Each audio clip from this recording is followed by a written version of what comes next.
ఉప ముఖ్యమంత్రి జనసేన అధినేత శ్రీ పవన్ కళ్యాణ్ గారు ఈ రోజు రాజమండ్రి పరిసర ప్రాంతాల్లో పలు కీలక కార్యక్రమాల్లో పాల్గొని బిజీగా గడిపారు.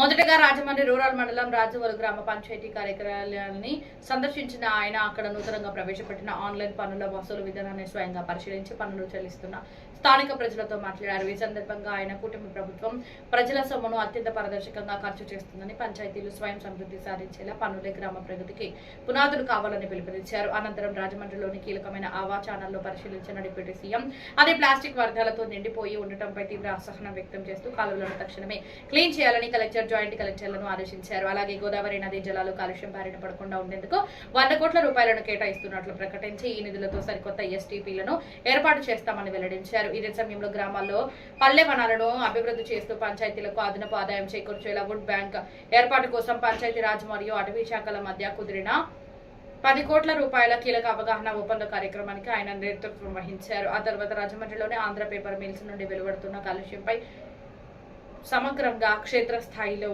పరిశీలన జరిపిన పవన్ కళ్యాణ్ గారు వెంకటనగర్ సమీపంలో ఉన్న లెగూన్లను న్యాయంగా సందర్శించి నేరుగా క్షేత్రస్థాయి పరిశీలన జరిపిన శ్రీ పవన్ కళ్యాణ్ గారు వెంకటనగర్ సమీపంలో ఉన్న లెగూన్లను స్వయంగా సందర్శించి అక్కడ నుండి కాలుష్యపూరితమైన వ్యర్థాలు నేరుగా పవిత్ర గోదావరి నదిలోకి ఏ విధంగా ప్రవహిస్తున్నాయనే అంశాన్ని నిశితంగా పరిశీలించి పర్యావరణ పరిరక్షణకు తక్షణమే కఠిన చర్యలు చేపట్టాలని అధికారులను ఆదేశించారు.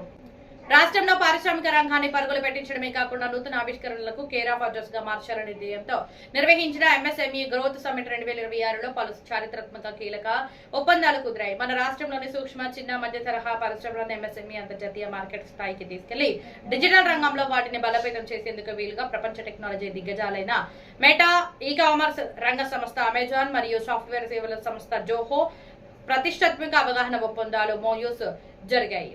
ఈ ఒప్పందాల ద్వారా స్థానిక పరిశ్రమలకు గ్లోబల్ ప్లాట్ఫారం లభించడమే కాకుండా మార్కెటింగ్ రంగంలో సరికొత్త అవకాశాలు, ఉపాధిని పెంపొందించనున్నాయి. ఇదే వేదికపై నూతనంగా పుట్టుకొస్తున్న యువ స్టార్టప్లకు అవసరమైన అత్యాధునిక సాంకేతిక పరిజ్ఞానాన్ని, పారిశ్రామిక మద్దతును, హ్యాండ్ హోల్డింగ్ అందించేందుకు ప్రముఖ ఆటోమొబైల్ దిగ్గజం కియా సంస్థ ముందుకు రావడం విశేషం.